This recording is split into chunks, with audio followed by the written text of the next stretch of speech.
mangeais de tout, hein. Je mangeais du cochon, je mangeais des crustacés, le lait et la viande, je mangeais. Bonjour, je me présente, je m'appelle Ruben Odona, j'ai 24 ans et je vais vous parler de mon parcours avec Olami.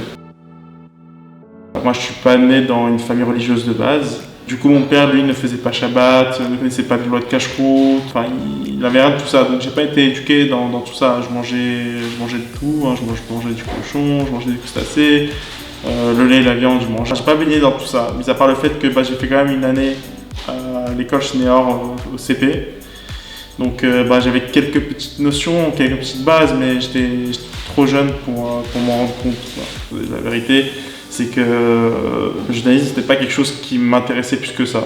Enfin, moi, je voyais pas ce que ça m'apportait, je trouvais pas la logique. J'étais quelqu'un de très cartésien. Pour moi, l'assurance avant tout, quelqu'un de terre à terre. J'avais besoin de comprendre ce que je faisais pour le faire. Vers mes 15-16 ans, j'ai commencé à me poser des questions sur la vie, sur le but d'être juif, quel est le rôle d'un juif dans la société, dans le monde, pourquoi on est juif, à quoi ça sert. Et j'ai commencé petit à petit à aller de plus en plus à la synagogue le Shabbat. Et au bout d'un moment, c'était pas que au Shabbat, c'était aussi pour des cours. Donc j'allais à des cours organisés à la synagogue de Pelleport par le Rav Yonatan Kassabi. Grâce à tout ça, petit à petit, j'ai commencé à rentrer dans le chemin de la Teshuva. La première fois que j'ai découvert Olami, c'était donc au voyage aux Alpes d'Huez avec le Rav Parsi, le Rav Kassabi. Pour moi, je le voyais en mode c'est un voyage pas très cher, on va kiffer, hôtel, piscine, randonnée, activité. Donc j'y suis allé pour ça de base, hein. Je cherchais pas grand chose là-dessus. Et après, au bout d'un moment, quelques mois sont passés, le Rav m'a proposé un autre voyage à Marseille. Et c'était pour un Shabbat plein. Et c'est là-bas qu'on m'a fait du coup la surprise de me faire le rachat du premier-né.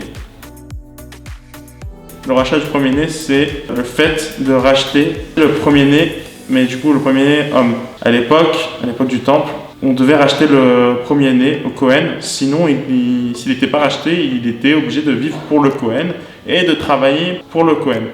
J'étais racheté par un Kohen qui était un des plus grands donateurs de Olami devant tout le monde. Ça m'a vraiment fait plaisir et j'étais c'est vrai que j'étais rouge, j'étais timide parce qu'il y avait une centaine de jeunes qui étaient là, qui applaudissaient. Appelant ma mère, lui demander si j'étais bien le premier-né, s'il n'y a pas eu de fausse couche, s'il n'y a pas eu de problème en particulier et tout, si elle voulait bien qu'il me fasse. Donc ma mère a accepté. D'après la Torah, si la personne n'a pas été rachetée, malheureusement, d'après la Torah, son mazal est complètement bloqué. Aucun mazal. Il vivra pour les autres.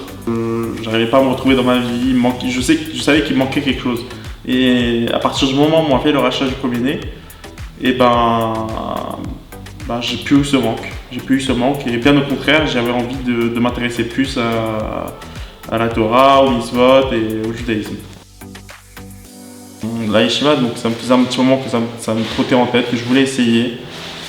Et je dis, il faut que je me lance. J'ai été voir mon patron, j'ai dit voilà, je me sens plus trop dans le travail actuel. J'ai envie d'aller en Israël, j'ai envie d'aller en yeshiva. Mais malheureusement, c'est période du Covid, les frontières fermées et mon projet est annulé.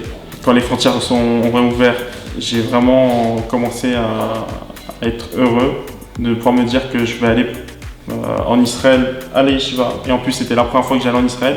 Donc je me disais que pour une première fois, aller directement étudier la Torah, je trouvais ça tellement beau. J'ai bien aimé, je suis allé là-bas, la yeshiva c'est une expérience magnifique, c'est une expérience que je regrette pas.